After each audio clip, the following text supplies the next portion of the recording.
Hello, everyone. Thank you so much for joining us today for this panel discussion on how local, state, and federal government are advancing job quality and equity in procurement.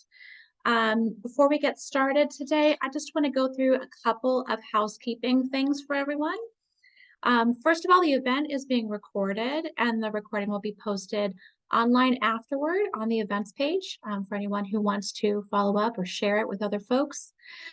You can hide captions or adjust settings with the live transcript button, just so you know. There are speaker biographies that are available online at urban.org, again on the events page, if anyone wants to know a little bit more about our panelists today. All the participants are muted for the conversation, but please feel free to type questions and comments in the Q&A box at any time during the conversation, and we will circle back and answer or give our panelists a chance to respond to them towards the end of the session. And then please stay online after the session is concluded to complete a little survey at the end. We are always interested in how we can run these events better. So with that, I would love to introduce to you Kimberly Brown, Senior Program Officer at the Bill and Melinda Gates Foundation.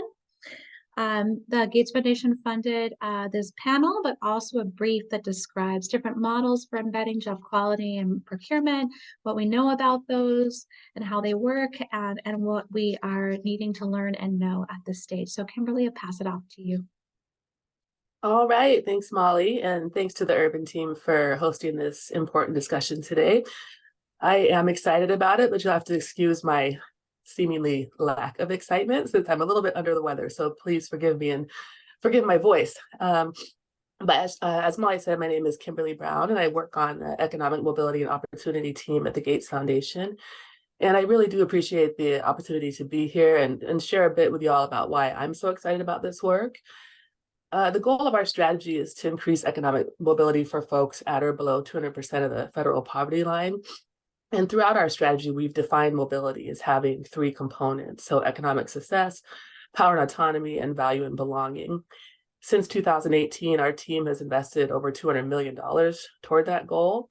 And we funded some research that we hope can improve job quality for the workers that we care about the most, can lead to better policies, empower local leaders, support the development of new technologies and tools to help social service providers, help create partnerships to increase coordination across the field of actors, and to really help us improve our understanding of poverty, its root causes, and really share that with folks in the field who can make the best use with a accurate evidence base.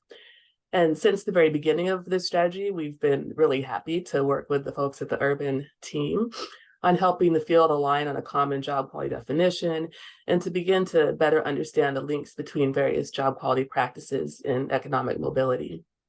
And as we've continued to refine our approach to good jobs, we know we need to understand the impact of job quality practices on business health and worker well-being, and how we can also support the scaled adoption of these practices. And so in light of our evolving strategy and the federal efforts that we've seen to embed good jobs language into the infrastructure laws, we've become increasingly interested in the power of leveraging procurement processes to incentivize improvements in job quality. And we really think that this is a way that we can scale some major job quality improvements for a focused population who has really been excluded from the labor market success. And before joining the foundation, most of my career has been spent working with folks who faced really high barriers to success in the labor market, like folks returning from incarceration, refugees, folks whose families have suffered from generations of poverty. And I think people just really want to be able to work one job with dignity and support their families. So this issue of job quality is super important to me, and I'm so happy that I've been able to work with these folks on this issue at Urban. And I know everyone's going to get a lot out of the conversation today. I'm glad we have this space where we can hear from all these smart folks and deepen our understanding of job quality and procurement. And I will turn it back over to Molly. Thank you. Thank you, Kimberly. Now I have the distinct pleasure of being able to introduce to you the panelists who are here to talk to you today a little bit more about these issues and their own knowledge and practice. If I can invite the panelists to please join us on video. Thanks so much. The first introduction is Judith Dangerfield, who is the Managing Director of the Racial Equity Governing Agenda for Policy Link. With her team, she's been establishing landmark equity standards and guidelines into design of federal, state, and local policies and programs to ensure that public resources maximize the public good.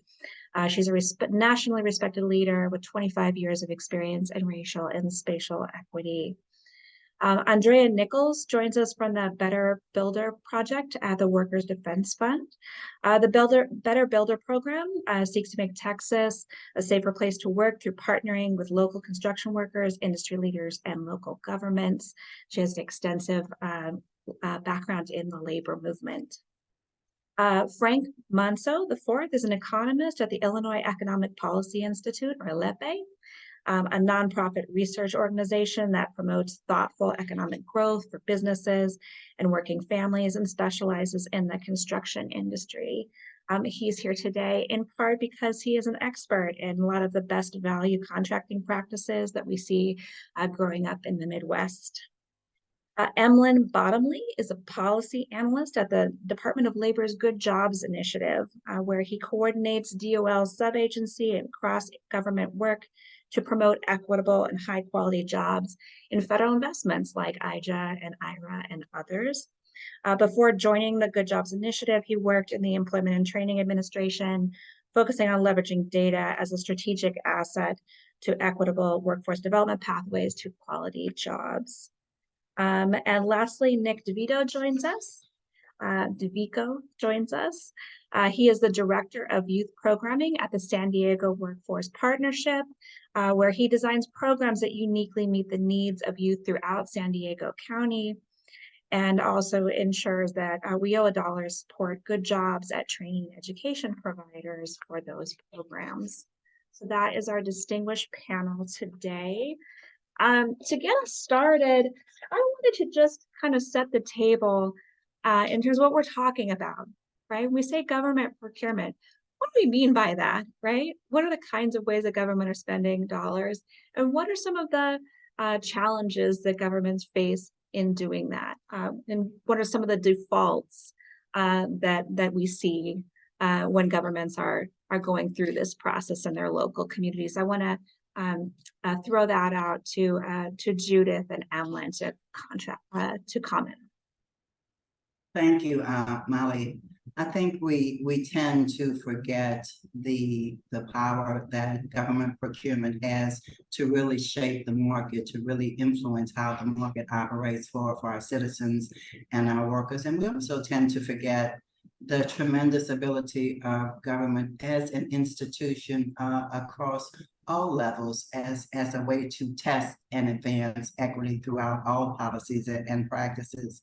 And I'll take this electric vehicle moment that we find ourselves in right now. Right now, that's like a $24 billion sector. By 2030, that will be a $500 billion sector in our economy. That's what, 7 years from now. Mm-hmm. We know that a lot of that will be through the consumer market, but government as a consumer in that space is huge. We're going to be buying school buses and transit buses and trains and fire trucks and ambulances. The fleets that the government is going to purchase very early on in this process, given all of the investments from the federal government, is going to have a tremendous impact in shaping that market. Now, if we look in our history, we know this is not the first time we found ourselves with an industrial policy that is really going to be meaningful for workers in our places. Let's look back when, 1931, when we passed the Davis-Bacon Wage Act. And then 5 years after that, when we established the National Labor Relations Board. It was an investment from the federal government in our infrastructure that prompted and promoted and catalyzed those changes for American workers, not only for wage fairness and for good labor standards, but also for the ability of workers to organize in places collectively and fight and use their own power to get fairness in the workforce. So if we look back at that moment, we know we're in that same moment now. We have the same opportunity to really advance fairness for our workers. And we also know this moment is not going to come back again for what, another 50, 60, 70 years. So we have to get it right in this moment. We have to do it right now. We understand that businesses don't operate on what's going to be best for workers. Businesses are operating on what's going to be profitable for shareholders. Business is going to operate as business should. So we have to take up that responsibility. We also know, in spite of all of the tremendous resources and the great policy and the great executive orders, everything this administration is giving us in this moment, we still have state and local communities that are struggling to get the capability, some that are struggling with the willingness to really advance labor standards in place. And when we look at this EV market in particular, we see the South as the new electric vehicle manufacturing belt. We see the places where it's hardest for workers to organize. So the challenge in this moment is really being able to get to the states, really being able to get to the local communities, really being able to help the workers build their power and advocate for themselves, and really making sure that the policies that we build in this moment will sustain us for the next 50, 60, 70 years until we get to our next industrial policy moment, our next big infrastructure moment, as we continue to perfect our nation. You know, without these good jobs guidelines, right, and some of the other forward-thinking or equity-focused procurement practice, what is sort of the default for procurement, for government procurement? What do we see in general, right? So generally, what we're going to see is the bottom. We have a whole lot of federal guidance on labor and procurement. There are reams of guidances, and the guidance is going to tell you, you have to do these things.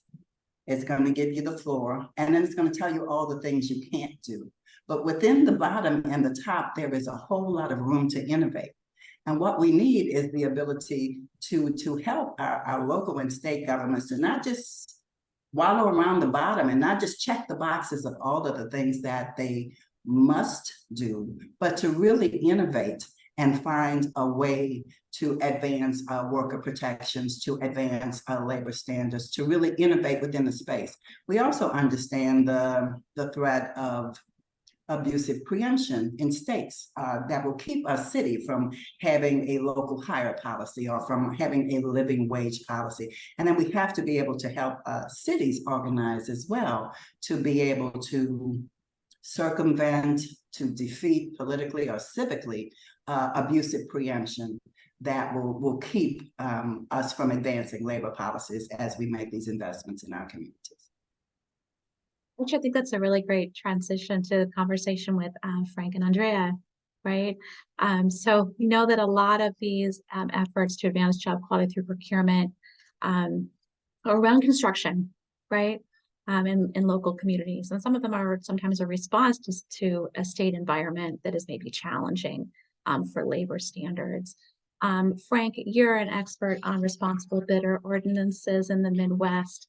I'd love it if you could talk a little bit about the origins of those in your region and how they work, right? Because there are very different models for doing it, both in terms of, you know, when there are job quality requests of contractors before, during, after, at payment, right? As well as sort of how those standards are imagined. Can you speak a little bit to that?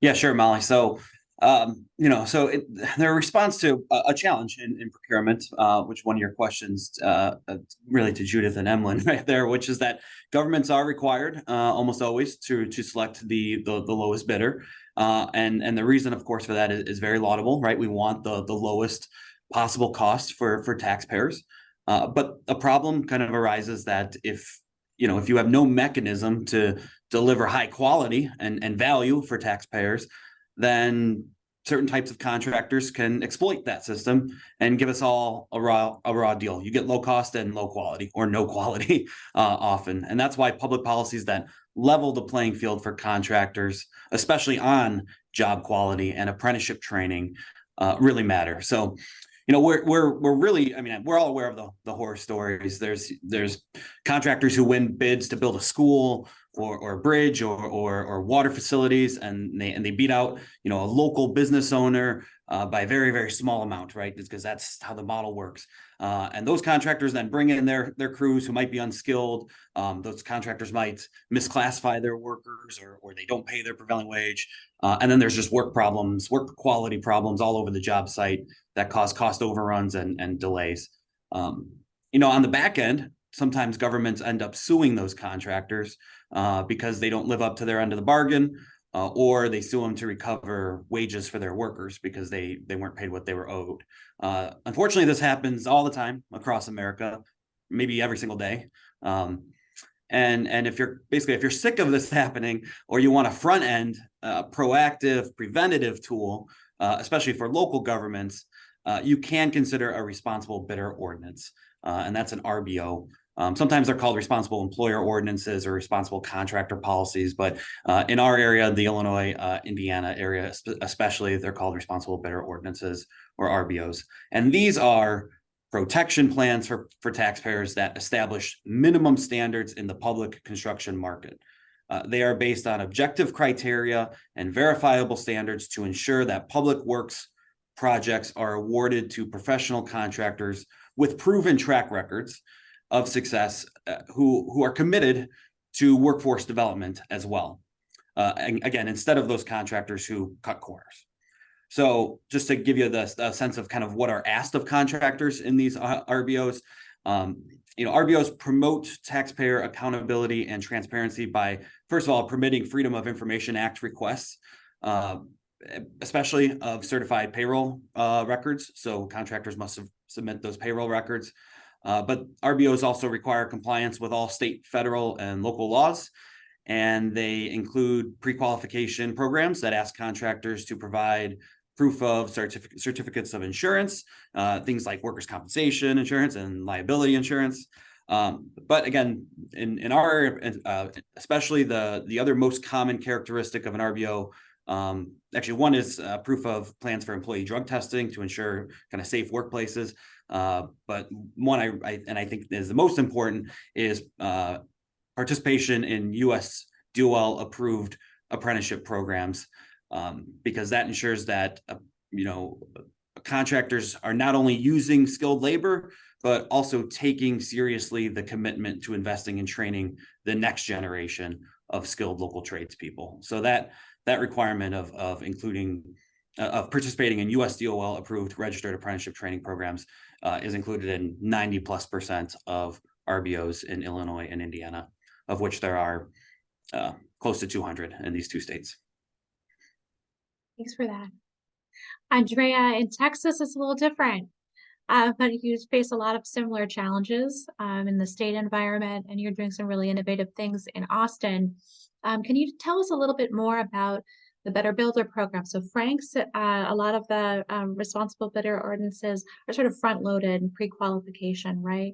Better Builder has sort of a little bit different model of both like the standards themselves as well as like how they're enforced. Can you speak a little bit to how it works there in Austin? Yeah, absolutely. And I'll back up and say I'm glad that that someone had brought up preemption. As many folks know, I am in Texas, and Texas just passed a preemption law a couple months ago, also known as the Death Star bill. And what that actually does is it prevents local governments from exceeding state law provisions for private employers, but it actually doesn't touch government contracts. So there's still a real opportunity here to put those policies in place. So that's where we really have our opening right now. So I'll also say that responsible bidder ordinances and responsible contractor policies, whatever we call them in our region, RBOs here, they are definitely a proven effective best practice for contract compliance within local governments. And the Better Builder program actually works hand in hand with RBOs by incorporating labor standards into contracts and screening unlawful contractors. and then formalizing the best practices for higher labor standards. And backing up, that the Better Builder program is a certification program under Workers Defense Project. We're a Texas-based organization, and we essentially certify projects once they're completed for complying with essentially a code of conduct for all contractors and subcontractors on a project to follow. We focus on the construction industry because it is such a dangerous industry in general, but especially in Texas, where a worker dies every 3 days on a construction site. We also have notoriously low wages in our state, and we are also the state that the only state in the US that doesn't require workers' compensation insurance for private employers. So we are starting with a pretty low bar. So Better Builder grew, it started about 10 years ago with a committee of workers who came together and talked about what makes a job a good job. And let's, try to have this minimum set of standards applied to everyone on a work site. And so fast forward a couple of years after that program was established, Travis County here, the county where Austin is housed, officially adopted the Better Builder standards. The Commissioners Court voted unanimously on having that project embedded within their procurement process in their centralized purchasing department. And so Workers Defense Project has been working really closely with the county for the last 5-6 years in not only implementing that process, but really overseeing that process and training those staff to carry out the Better Builder program and ensure that contractors are not only doing, on the front end saying that they will commit to doing something, but also on the back end and ensuring that what they say is actually what they do. And so the bidders for Travis County construction contracts already know ahead of time. Essentially, RBO policy is baked into the Better Builder program. There's a series of paperwork that they need to fill out and commitments that they need to make, kind of like Frank was mentioning, living wage, workers' comp insurance, hiring goals from apprenticeship programs, things like that, OSHA safety training for everyone on the job.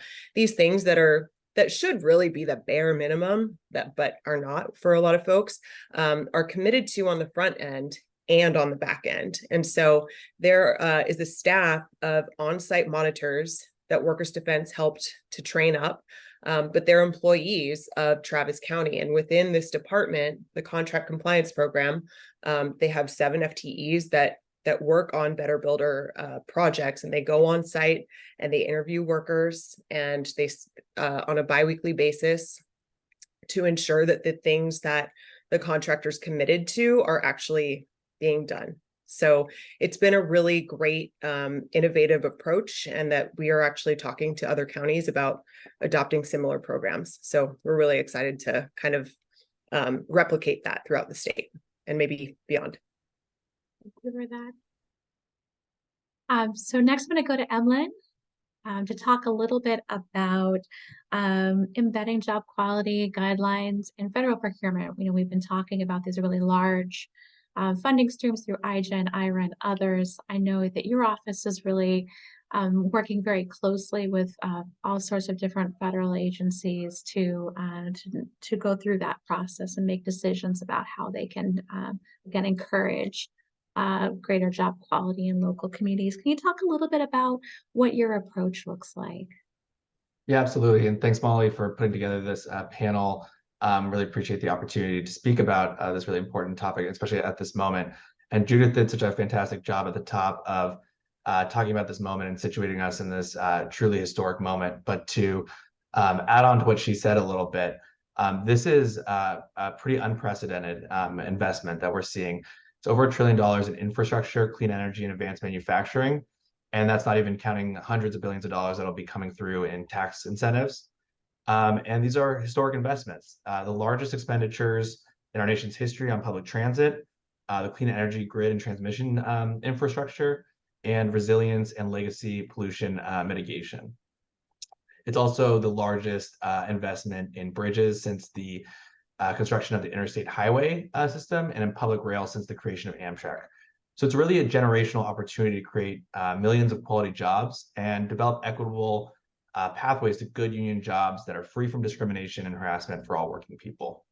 But we also know from past history that these investments won't create those opportunities and inclusive economic development unless we really make a concerted effort across all of government to put job quality, equity, and worker empowerment front and center. So the Good Jobs Initiative was established in January 2022 to facilitate a cross-government and whole-of-government approach to ensuring that federal investments support job quality, worker empowerment, and equity. And in partnership with the Department of Commerce, we established shared good jobs principles, which identify the essential elements of a good job and create common job quality framework for governments, employers, labor, and other stakeholders. And as you mentioned, we work closely with our federal agency partners, including Commerce, Transportation, Energy, Interior, GSA, and the Environmental Protection Agency to embed job quality and equity principles into the funding opportunities that are coming out of these agencies. So I think in the urban kind of framework, that would be at the proposal stage. Largely that takes the form of requirements, preferences, or encouragements for strong labor standards that support job quality principles in FOAs or no-FOAs. So that could be things like the use of a project labor agreement or community workforce agreement on construction projects, either supporting or sponsoring registered apprenticeship or RAPs in federal investments, or provisioning supportive or wraparound services for workers and training participants. And I think there's a number of great, examples in the urban brief, but just to shine a light on what that means in practice, the Department of Transportation's Federal Transit Administration provided priority consideration for applicants of low or no emission facility funds that commit to using a project labor agreement or require that a certain % of all labor hours will be performed by registered apprentices. And then across most Department of Energy grants, 20% of technical merit points are awarded to applicants based on their community benefits plan, which describes how they will invest in their workforce, create good jobs, and advance DEIA. So to date, working with our federal partners, we have embedded these preferences, encouragements, and requirements in over $181 billion of federal funding opportunities. We have some of those listed on our website under our impact section. And all else being equal, applicants for these funds that make strong commitments to leverage their procurement power and to adopt these standards will have a better chance of receiving that competitive funding than those who don't. And although the specifics may vary by program, this is kind of a cross-government approach that you'll see in many of the funding opportunities coming out. And it's really critical because ultimately procurement is where these priorities of job quality, equity, and worker empowerment become realities. So over 90% of the projects funded by the bipartisan infrastructure law will be built by state and local leaders. And how you procure goods and services, or whether you require contractors to use project labor agreements, utilize registered apprenticeships, offer support services, and adopt other labor standards will ultimately determine the quality of jobs that are created by these investments and whether there are equitable pathways into those jobs. So we're really excited for this conversation and excited to support all the folks on the ground that are really doing the work to build these projects and create these equitable and high quality jobs. Thank you. So we've been talking a lot about construction jobs and then new infrastructure around IRA and IJA, but there are also some really unique flexibilities in WIOA, the Workforce Investment and Opportunity Act, to also incentivize higher road approaches to jobs at training education providers and as well as the eventual employers of where people are placed. So I wanted to give Nick DeVico an opportunity to speak a little bit about the model that they have at the San Diego Workforce Partnership. Nick? Yeah, thank you, Molly. Pleasure to be here with everyone. So at the San Diego Workforce Partnership, I lead a lot of our youth programming, and WIOA or WIOA is a large part of our funding. And really our intention is to provide equitable programming, equitable services. So when we released this RFP back in 2020, we focused on 5 specific and under-resourced communities. I'm just going to provide a little context before jumping into job quality. So those 5 populations that we're currently serving, we're in year 3 of our 4-year procurement, are Black opportunity youth, foster youth, justice impacted youth, unstably housed youth, and also immigrant, refugee, and English language learning youth. We know that these populations, and really any under-resourced community, is going to face specific barriers, which is why we have specific programming to address those barriers. One of those barriers that is really prevalent across all the populations, and again, any under-resourced community, is job quality. So really keeping that in mind, we know that data research shows that women, young people, people of color, and again, these populations are lacking job quality. So we really wanted to be intentional when we released the RFP to make sure that was being addressed. So similar to what Emlyn said, when we released the RFP, 20 of the 200 points are focused on job quality. So applicants before, I think really the question is, when do you address job quality? We address it before funding is actually provided. So in proposals, it needs to be clearly addressed, clearly articulated to make sure that's going to be part of the work moving forward. One of those pieces, and I believe one of the questions we'll be addressing is, how do you define job quality? One of the ways that we define it is a living wage. So it's also important to keep in mind that and I think hopefully a lot of people are practicing that living wage changes. When we released this in 2020, the living wage in San Diego was $17.65 an hour. Fast forward to this year, where we just are pretty much wrapping up the first quarter of this programming. It's up to $20.82. So that has to be reflected in budgets every single year. So next year will continue to go up. That really has to be addressed. And again, it's addressed in the RFP, has to be addressed as we're kind of modding and modifying budgets each program year. So we chose this for a couple of different reasons. Again, the specific populations that we're serving that I mentioned, they're really, again, under-resourced communities. We know research data is showing that job quality is lacking there. So also those minimum wage, the minimum wage here is higher than most. It's $16.30 for the city of San Diego. And it's expensive to live here, if we're being honest. So I think it's important. It's really a balance. And we go back to like, what are the challenges in procurement? It's a balance of like hitting your objectives and hitting your deliverables and metrics, but also really serving the community. That really goes a long way. So without a living wage, without a stable schedule, infrastructure to really support, we can be hitting our deliverables, hitting our metrics, checking off those boxes, but we want to do more. If we're not able to provide a living wage and make that kind of mandatory, if employers aren't already doing it themselves, then that really cycle of poverty is going to continue to happen. So part of the reason that why we do that, another small caveat before I give up the mic, is that we also require our subrecipients, when we do subcontract to our partners, they have to pay their staff a living wage as well. Something that's really important to us. Yeah, I love that model, that it is both the subcontractors and then the outcomes for the folks that they work with. That's really great. Thanks for sharing that. So we're gonna have a little bit more open discussion on a few questions now, that everyone has had a chance to sort of introduce kind of the wide variety of different models that we have going on in parallel here on federal, state, local levels.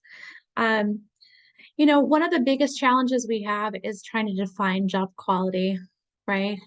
The federal government has taken a lot of leadership on this with the launch of the Good Jobs Guidelines, for sure.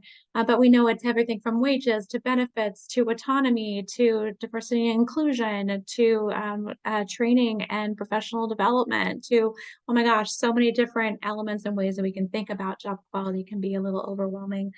I wonder if we could talk a little bit about the choices that you have seen in the field about how you choose to define it and the limitations that you have in terms of what you can require versus gently suggest.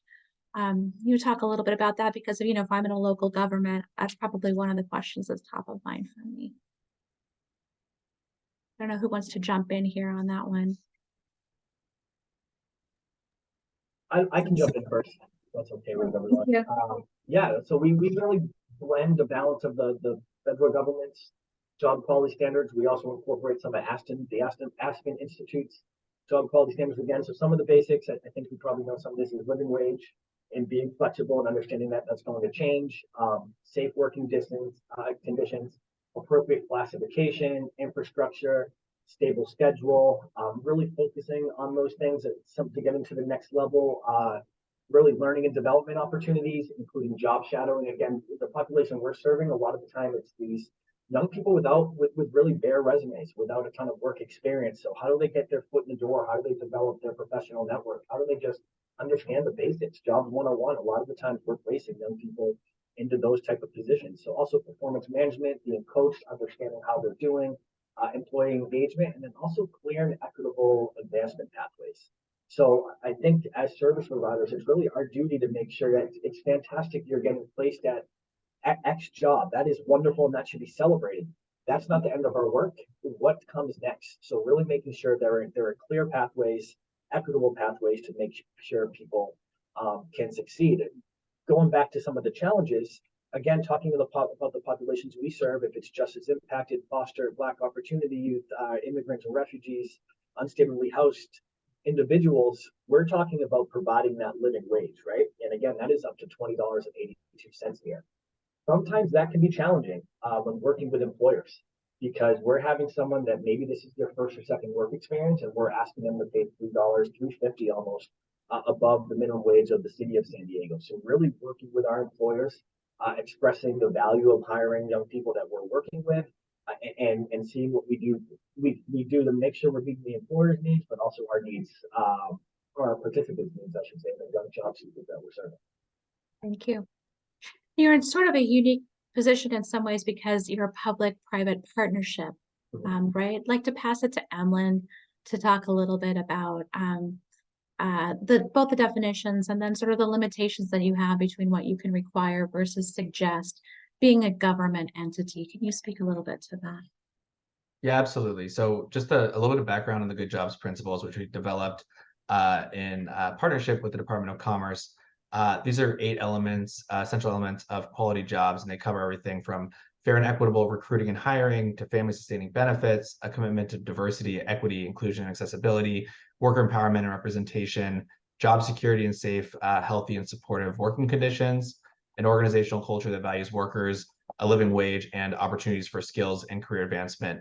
But we recognize this as just the beginning of a conversation about job quality, and that often, understanding how exactly those would translate on the ground requires understanding the populations that you serve, the particularly vulnerable populations within your community, and the policies and priorities that are most likely to really bend the needle for them in terms of creating safe and healthy workplaces with equitable opportunity and living wages. We of course recognize that based on procurement policies and various statutes and authorities, that there may be limits in terms of what you can require in contracts. And I think in our partnership with other agencies, we work to require where it makes sense given the priorities of that program, but also encourage and prioritize programs. So want to make sure that the benefits of job quality, which may be absent from the conversation, are included in the procurement or in the award phase of a grant, and then so that gives the latitude for the recipient, the applicant, to embed that in their own procurement when they're actually procuring services on the ground. I think one thing that Frank was saying earlier that I just wanted to lift up again is that often we think about the costs of these procurement policies in terms of what they like the trade-offs that they cause, and there are sometimes real trade-offs. I don't want to discount that. But often, having these policies that prioritize job quality, things like project labor agreements, can actually save money, get projects in on time and on budget. They reduce costs by increasing efficiency and coordination, reducing uncertainty in the contracting process, supporting contractor access to skilled workers, improving worker safety and health outcomes. So there's a lot of benefits that might not be as apparent, but really contribute to getting projects done on time. Having these benefits can be important for building buy-in, support from a community that can be so important to getting a project through. One other thing that I think we also often leave out of the conversation is that, particularly in these industries that are critical for infrastructure, workers are in short supply and are aging or are leaving their jobs. And focusing on job quality and equitable workforce development not only helps to attract, train, and retain talent, but it can also create new pathways for underserved segments of the labor force that have been excluded. Yeah, that's actually a great segue to my next question, which is really about equity, right, in this conversation. I mean, we know that, there are industry-wide trends that are challenging in terms of diversity. If we're talking about construction, for example, already. And we know that governments struggle with equity in procurement for a lot of reasons as well, both in terms of the firms that are able to access grants and contracts, as well as the people who hold the jobs that those firms employ, right?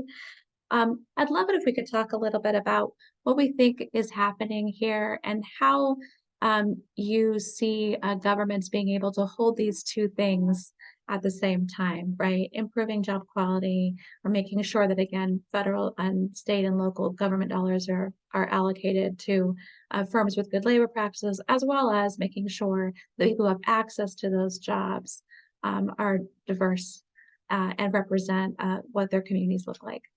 Can someone speak to that? I'll jump in on that point, and I want to go back to Frank's conversation about a competitive process. A competitive process, in a competitive process, it is impossible for a local or state government to require private contractors to live into equity. We can't require it. All we can do is expect good faith efforts. So any conversation you hear about equity in government employment, you're going to hear those three words: good faith efforts. It is what the law allows. But we generally use this term good faith efforts as some moral definition. What's the best you can do to get equity in your procurement? Tell us the best you can do. I think what we need is a legal standard for good faith efforts. We need a legal standard, not what's the best you could do, but let's look at this reasonable person standard that the law requires. If you are, as a reasonable person, trying to get to an equitable outcome, what is everything that you can do to get there? And if you don't do everything, then you have not met the standard. So we really need to look at how we change this good faith effort standard. It's not a moral standard. It's not what the best you think you can do. What is everything that you must do to live into a legal standard to get to the equity outcome that the government is requiring? That's number one. And I think the other thing is Frank's work around best value contracting. How do we define value? It's not just the material value of the product or the service. We have to, as local governments, as state governments, define what the value is. Codify that in our local laws, in our state laws, so that we can include it in our procurement processes. I think if we're really going to deliver equity, there's legal mechanism we need, there's a policy mechanism we need, and then on the back end, a compliance mechanism that we need. How do we hold everybody accountable in the process? Thank you for that. Others want to speak to ways to reinforce equity alongside job quality and procurement? Can I jump in? So my name's been mentioned a couple times. I appreciate you guys recalling my comments. So, I guess it now kind of has a little bit of a bad term here, but or name to it. But diversity, equity, and inclusion is often the three-part component that's been that's used, and I'll go over all three, right? Okay, and I'm going to go over it in the way of saying that we need to scale up apprenticeship training, and in particular, the union model of apprenticeship training in the construction industry. So I'm gonna start with diversity. Improving industry diversity is one major reason to scale up union training in construction. And here's why. Today, right now, joint labor management apprenticeship programs, or the union model, the union apprenticeship programs, train 3 out of every 4 registered apprentices nationally, even though they don't represent 3 out of every 4 construction workers in unions, right? They train 3 out of every 4 registered apprentices, 75%. But across the United States, the union programs train 4 out of every 5, a little bit more, Black, Latinx, female apprentices. Union programs are more diverse than the non-union programs in Illinois, Indiana, Michigan, Minnesota, Iowa, Wisconsin, Kentucky, Ohio, and Oregon. And I list those states because I know for a fact that they're more diverse than those states, because I've been a co-author on studies that have looked at those apprenticeship data, that data for those specific states. I don't know the rest of them, but I know for sure those states, mostly the Midwest. That's diversity. Equity. I just looked this up today. So this is from the U.S. Department of Labor, Employment and Training Administration. You can look at apprenticeship completers and the wages that they earn post-completion. Now, this is talk about job quality. In Illinois, the average wage for a white person who completed an apprenticeship program in construction in 2022, last year, was $46 per hour. For a Black or African-American completer, it was $46 per hour. For a Latinx completer, it was, if you can guess, actually $48 per hour. But that had more to do with the location of those workers and the types of trades that they were in. But the point is that there is pay equity across the board. As long as you have the training and you can do the work, there is equal pay for equal work. Okay, now finally, the inclusion portion is that the U.S. Department of Energy did a survey of 34,000 energy firms. This was last year. And in construction, the construction portion of those energy firms, so it's a portion of construction, the union firms were 2 times more likely to have policies in place to recruit people of color, and 2.5 times more likely to have policies in place to recruit members from the LGBTQ plus community. Again, scaling up the union model and expanding pre-apprenticeships and all of those can improve equity in procurement. And I should just say, just as one more point, not only would that improve equity on the workforce side, it can help,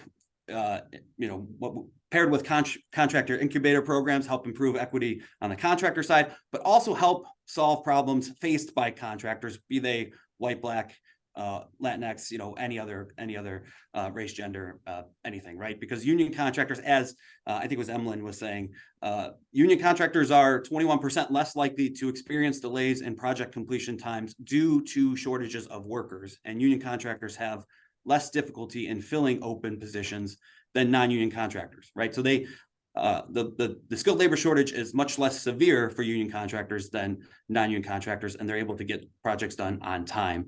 They're also, by the way, half as likely to report losing their workers entirely to other industries because their job quality or their wages, benefits, retirement plans are competitive in the labor market with other industries. So again, we really can't keep going down the path that we've gone down for 6 decades, and we need better job quality, more training, and higher productivity if we're going to build trillions of dollars in infrastructure improvements on time and safely for the American people.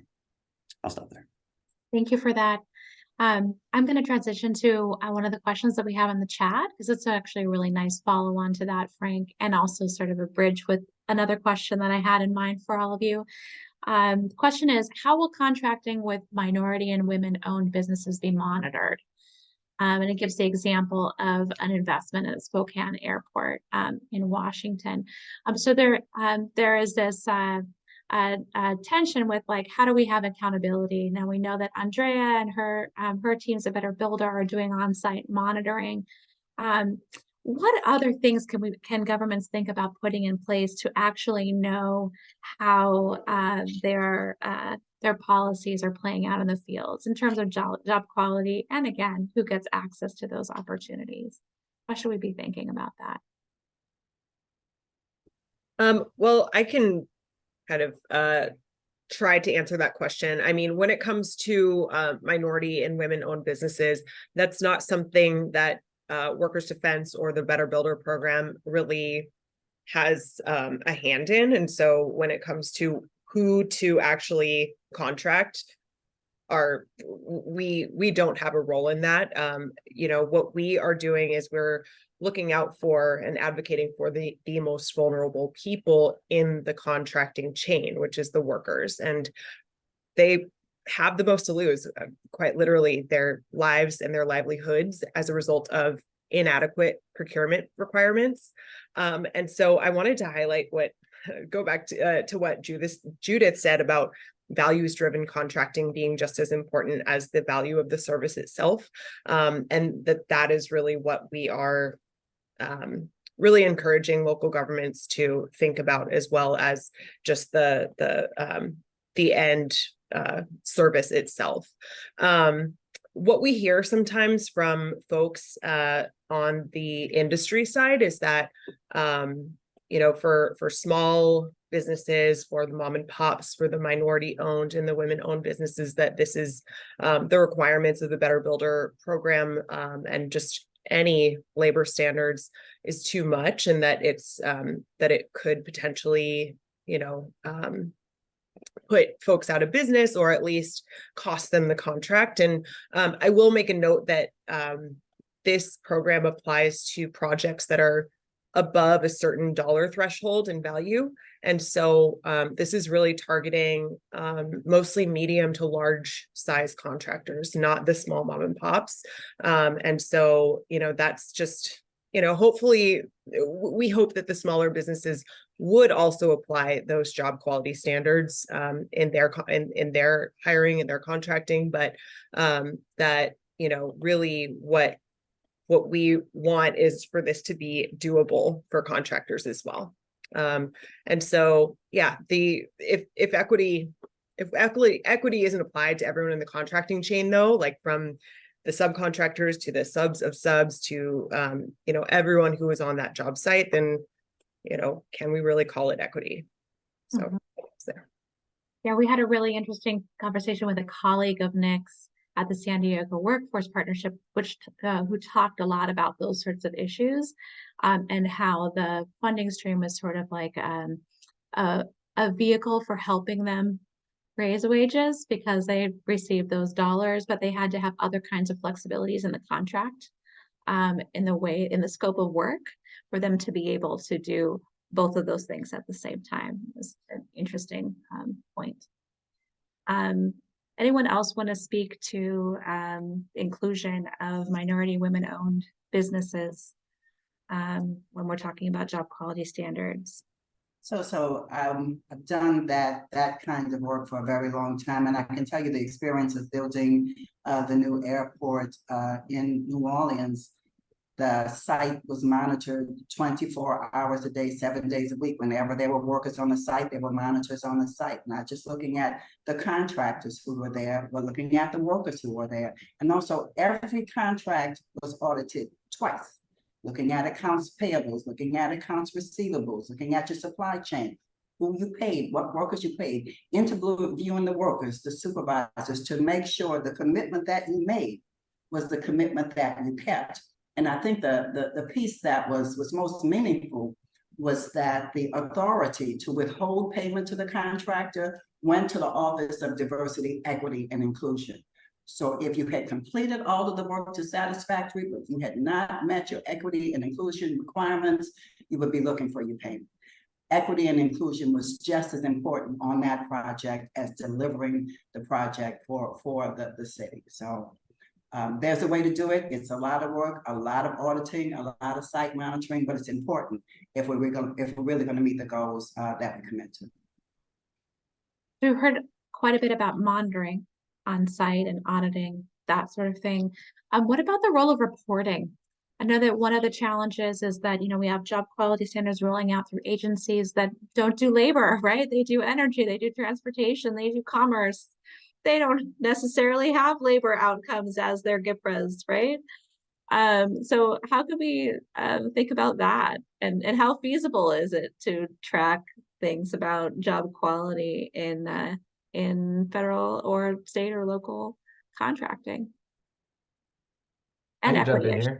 Yes. Well, I mean, I think a lot of people, when you think about data collection and reporting, administrative burden comes to mind. How we Sure. collect all this information that we need, and I think those are real concerns. There are ways to kind of minimize reporting burden while also facilitating data collection that enables that. So in the context of construction, for example, there's certified payroll software that can help to automate the collection of demographic information along with the required information for Davis-Bacon Act reporting requirements.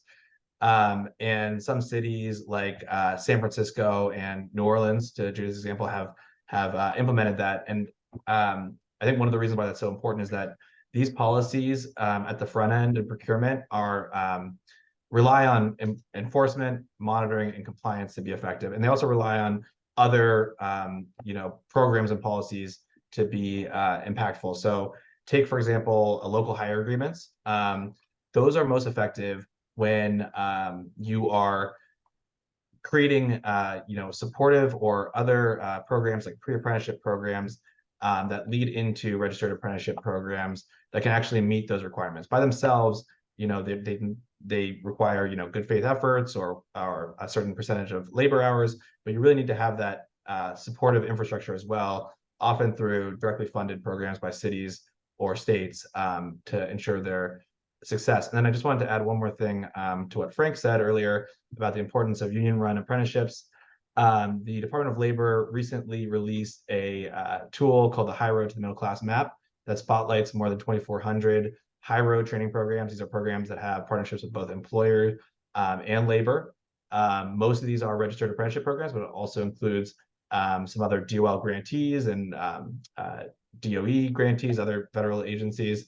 But for folks who are looking for programs on the ground that are already doing this type of work, that are already engaging in these high road training models, registered apprenticeship models with union-backed programs, we encourage you to take a look at that map, and I'll drop it in our chat as well. Thank you.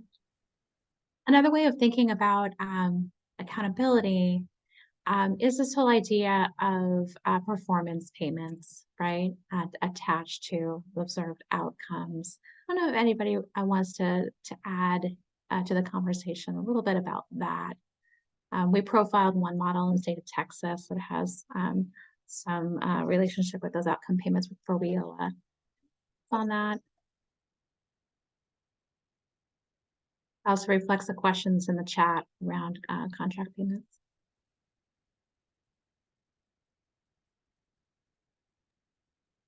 Sorry, Molly, you cut out. I don't know if you mentioned my name or not, but I heard you say Texas. So I actually did want to, before we touch on that, just respond also to the monitoring side of it. I know I mentioned monitoring before, and just wanted to note that, yes, it is an investment for the local government. And, there are FTEs that are committed to doing this monitoring, but it's really alleviated. Number one, it's really alleviated the county attorney's office, who has dealt with issues of misclassification and worker injuries and worker deaths after they've already happened. So not only is it preventing the problem before it exists with the standards that contractors are agreeing to, but the monitoring process has been able to recover wages and deal with worker injury cases that the county attorney's office would have otherwise needed to deal with. And so that monitoring process removed from the county attorney has really been a benefit to the county, as well as just liability issues, when injuries and deaths, hopefully none of those, but, unfortunately it does happen within this industry occur. So when it comes to the payment issue and basically repercussions, right, for contractors who aren't complying, that's been a little bit more difficult for at least in Travis County's case to assess. It's not a material breach technically if they don't comply, but the contract compliance team is also kind of looking into, like, could there be a contractor responsibility program that would provide a little bit more accountability and consequences for contractors who have really egregiously violated the terms of that contract. There has been one instance where they didn't pay a contractor that didn't pay out their wages to workers, and so but that's just kind of an ongoing issue that they're working to resolve. Thank you for that. So I know we are at time. I just had one other question that I'd love it if you could spitball on. So one of the other goals of job quality and procurement is this idea that government investment can influence labor markets more in a larger way, right? Because you're driving sort of labor standards higher in these firms, and that influences other firm behavior. One of the challenges is, you know, the leverage that you have is proportionate to the amount of government spending in a particular sector, right? Is it a drop in the bucket, or is it a fire hose, right? I'm wondering if you have thoughts in a perfect world, where would you like to see government applying job quality standards in its procurement? In which sectors do you think it would be most impactful and interesting to see them expand these kinds of practices beyond just construction and some other limited sectors and areas? Thoughts?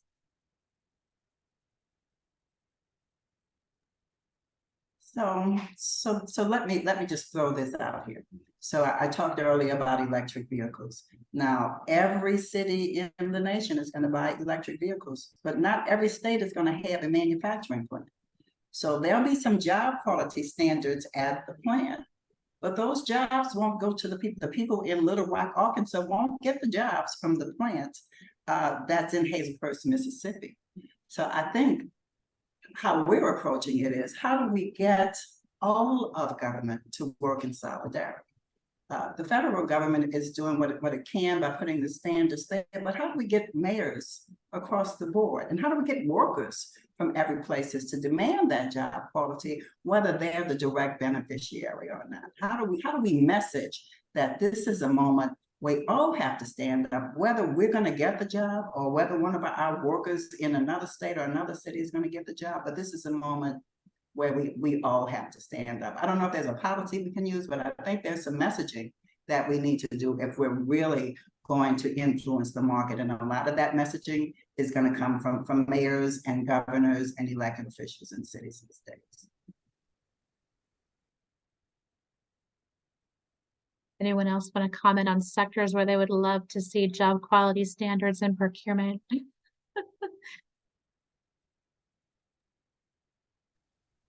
So yeah, so the government has different types of contracts in all different types of sectors, right? Construction is the biggest one, and job quality policies that improve job quality have been very common in the construction industry since the early 1900s and even before. So there are policies like prevailing wage laws that are historically bipartisan, and the federal Davis-Bacon Prevailing Wage Act is historically bipartisan, and something like 30 states have their own state level prevailing wage laws, as well as for the construction industry. Those types of prevailing wage laws can be expanded to those other sectors that the government invests money in and issues contracts for. So there are service sector and service contract prevailing wage laws. There's a federal one, the McNamara Act, and then there's various states. There's only about 8 states that have their own state level service contract acts. Those could be expanded in certain states. Those, the government has public procurement and issues contracts for janitorial services at state government buildings. They have security guards at their facilities.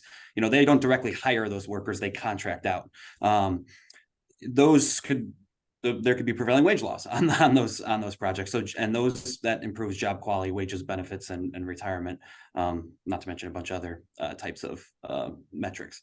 And the same thing. And now, obviously in the manufacturing sector, they're clearly, and like you mentioned, electric vehicles and the manufacturing of any sort of clean energy technology.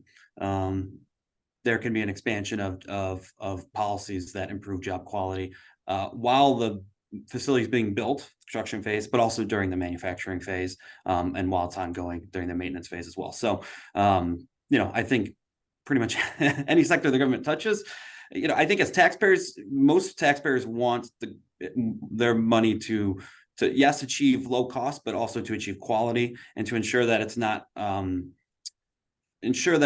supporting poverty level jobs. They want it to go to supporting a good, strong middle class in America and not the erosion of those jobs. You kind of see that in a lot of public polling, and just asking people.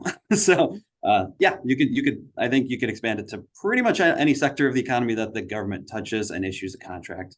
I think that'd be the ideal world. Thank you for that. Well, we're at time.